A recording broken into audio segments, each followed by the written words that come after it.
Have you decided to take the APICS CSCP or Certified Supply Chain Professional examination, but you find yourself asking, where do I even begin, or what should I be studying?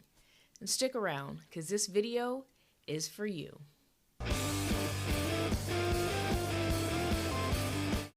Hi, I'm Danielle, and welcome to End-to-End Supply Chain, whether it's your first time or you're a regular.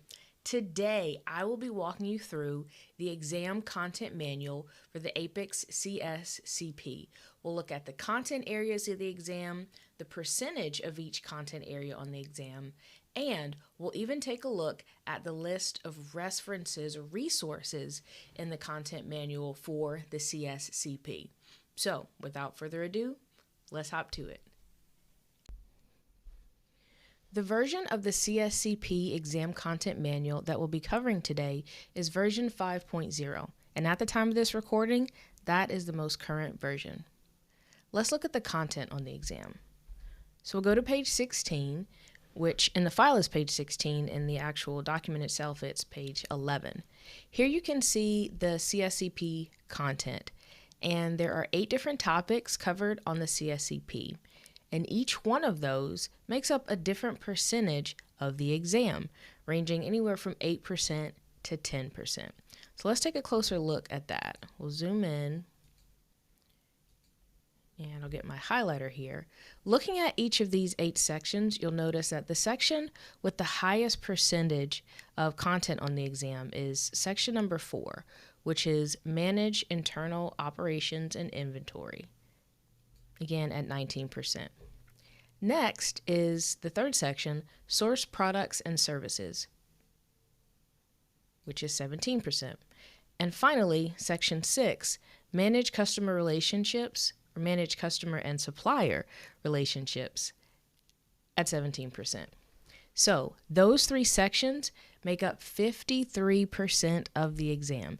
So you want to ensure that you are comfortable and confident in all 3 of those, because it'll be key to performing well in the exam to do well in those sections.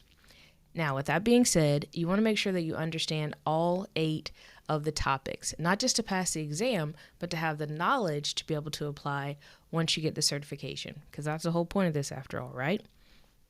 But know that the exam is heavily weighted to these 3 topics together, so you want to make sure that you understand those 3 topics, and then you also have a good understanding of the rest of the exam as well. And that way you'll have a balanced understanding, and you won't give too much attention to one section over another, and that be inconsistent with the way that the exam is written. Now, an exception to this would be if you are already really familiar with more than one or more of those top 3 topics. Let's say you have a lot of experience, or you're a subject matter expert in managing customer relationships and internal operations and inventory. In that case, you may be able to spend less time on those and focus on the other topics and still do really well in the exam, but that's because you have the knowledge on that subject coming in.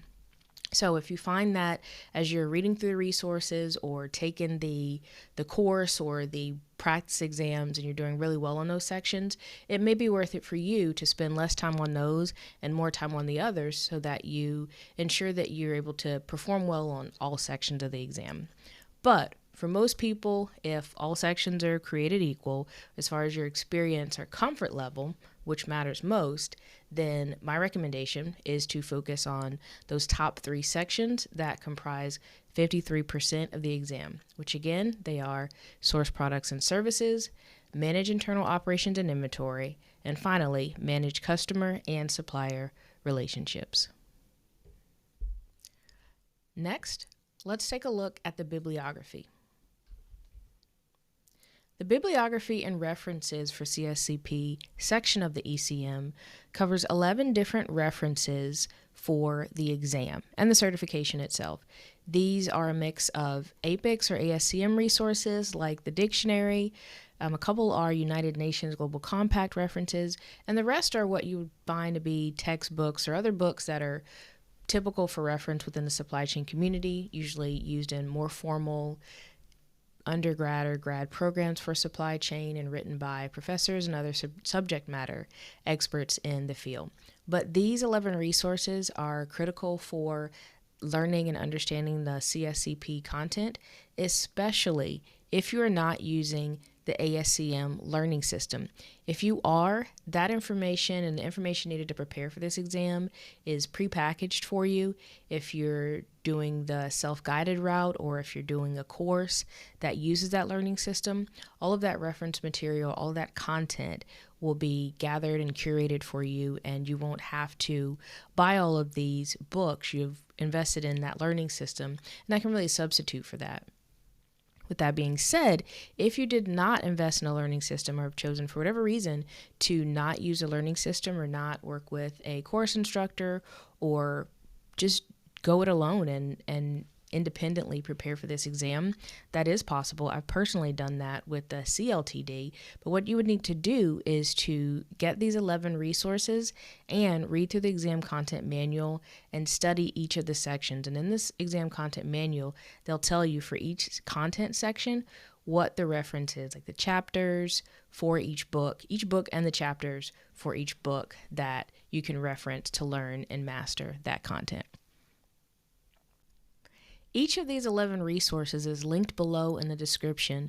Also, the link for the exam content manual where you can download that, as well as the ASCM's page on the CSCP with more information on that certification and the exam. They're all linked below in the description. That does it for today.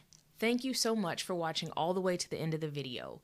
While you're here, peruse around, watch another video. Before you leave this video, let me know in the comments if there's a topic that you have that you would like to see next, whether it's about a supply chain examination or anything that would enhance your supply chain career in general. Because my goal here at End to End Supply Chain is to help you, the supply chain professional, grow your skill set, increase your impact, and take your career to new heights.